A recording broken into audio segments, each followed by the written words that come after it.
Hello and welcome. Welcome to another Lunch with Lisa. I'm Lisa Warner. I am the author of The Simplicity of Self-Healing and creator of Whole Being Healing. Today, let's talk about thought viruses. What is a thought virus? Did you know that thoughts are transmissible?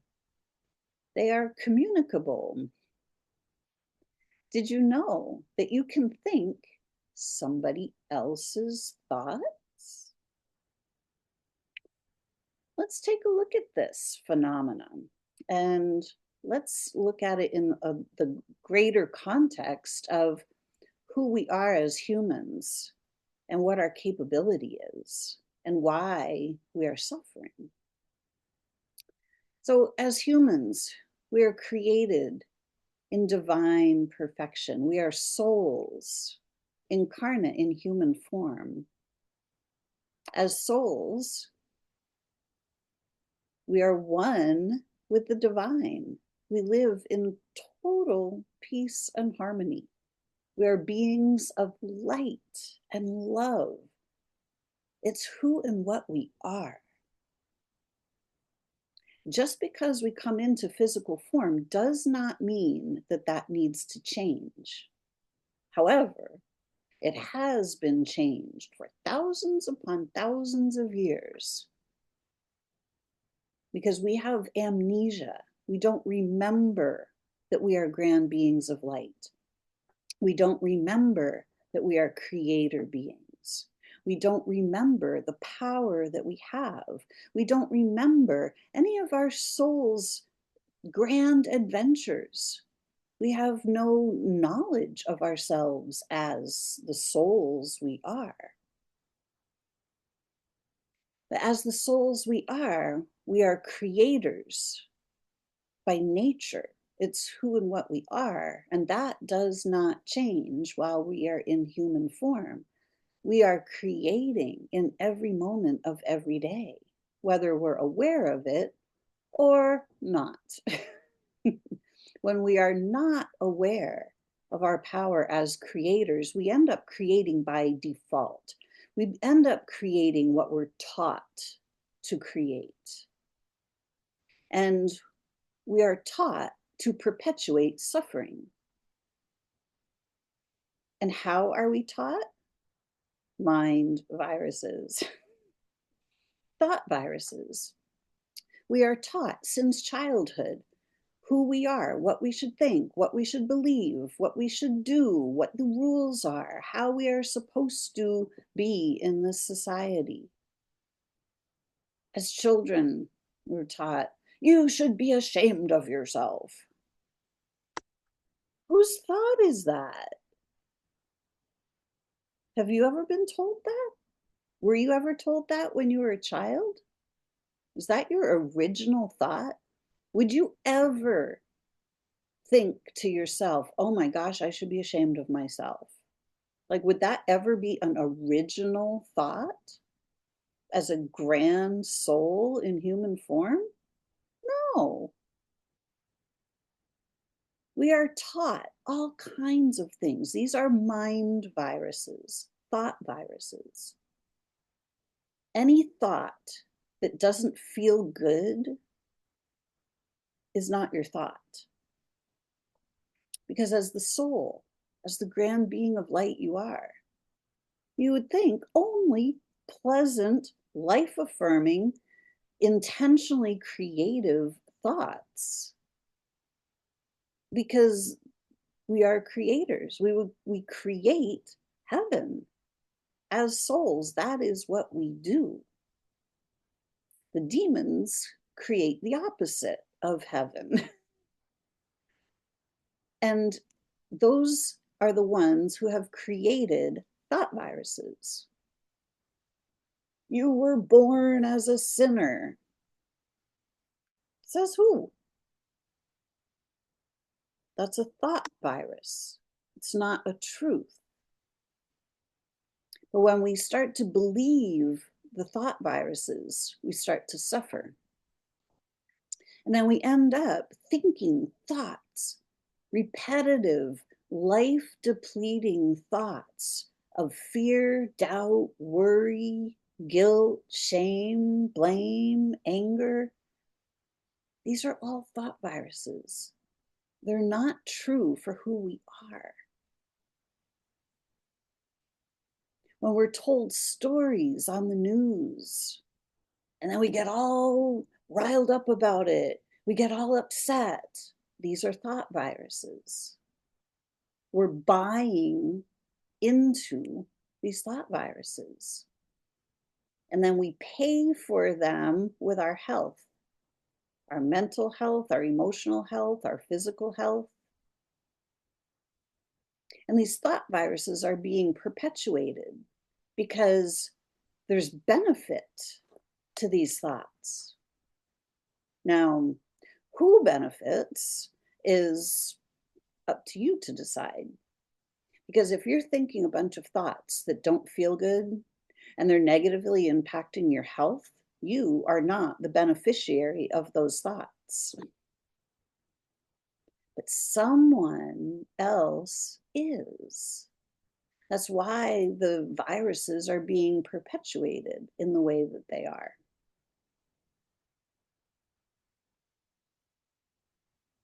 So, who is in control of your mind? Is it you? Are you sure? Because if you're thinking thoughts of fear, doubt, worry, shame, blame, guilt, and you're thinking repetitive thoughts, just over and over, circling around and around and around, and you can't quiet your mind, then you're not the one that's in control of your mind. You're not the one that's in control of your thoughts. Someone else is. Now, it's not necessarily someone intentionally out there, like playing a game, here, you think this thought. No, not like that. But these thoughts are implanted into the human collective. And then they're passed around from person to person.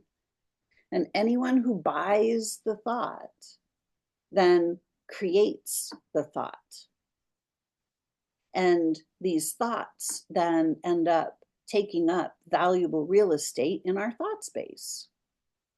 And if there are thoughts taking up valuable real estate in your thought space that are not thoughts that are pleasing, they don't feel good, they're not constructive, they're not contributive to your life in any way, these are not your thoughts. The thoughts that you would think are the thoughts that would feel good, the thoughts that are in alignment with who you are as a soul. Life affirming, peaceful, joyful, contributive, constructive thoughts are the thoughts that we would naturally think. But our minds are not in their organic configuration. They're not in their natural state. Our minds have been contorted and distorted into very, very unnatural states. Our thought spaces have been turned into something very unpleasant for most of us. Until we learn how to take command of our own thought space, until we learn how to clear out all of the thoughts that don't belong to us, until we can start to deconstruct that which has been constructed as the prison,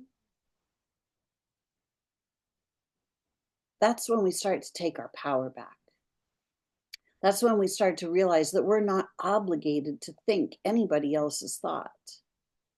We're not obligated to participate in the chaos, the confusion, the feeling bad about ourselves. It's not helpful in any way, shape, or form. And when we start to realize that the thoughts that don't feel good are not our thoughts, we can start to clear them out faster and easier because we simply get rid of them and the emotion they rode in on. Fear-based thoughts are attached to fear. Guilt-based thoughts are attached to guilt. We start clearing out the fear, the doubt, the guilt, the shame, the blame, the worry. We start to recognize the thought patterns, and we start to clear out the energies that are associated with them. And we start to clear our thought space. And we start to amplify the peace, the ease, the joy, the love that are naturally ours, that are already within us. And when we start to amplify those states of being, we start thinking better quality thoughts, higher quality thoughts, more contributive, constructive quality thoughts. And our lives change. Our lives start to get better. We start to feel better. We start to get healthier.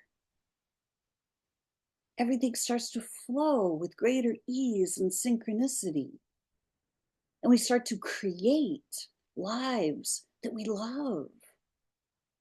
We start thinking joyful thoughts because we feel joyful inside.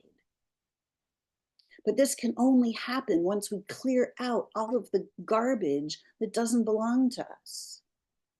All of those thought viruses that have been implanted into the human collective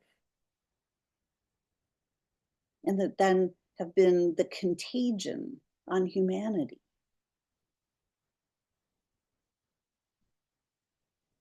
Thought viruses are a real thing. The other kinds are not. Thought viruses are communicable. The other kinds are not.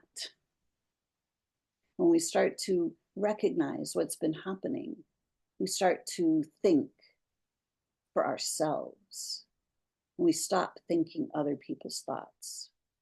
And we stop buying other people's thoughts. And we start to feel better and live better. Are you ready for that? Who is in control of your mind, of your thought space?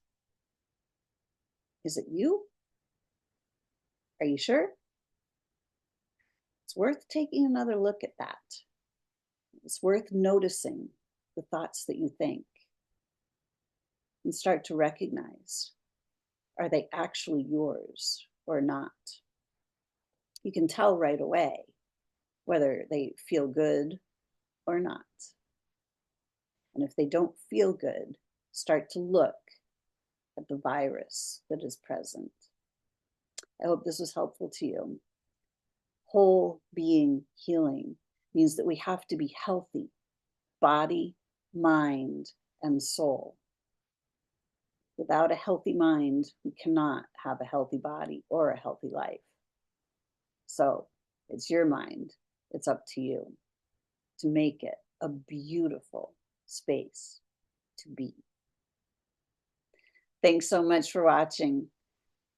Whole Being Healing is the 12-week course that Mara Leon and I have created together to help you take command of your thought space and heal your body naturally. If you're ready, reach out. You can find more information at connectingyoutoyou.com. Thanks so much. Have a beautiful rest of your day. Bye for now.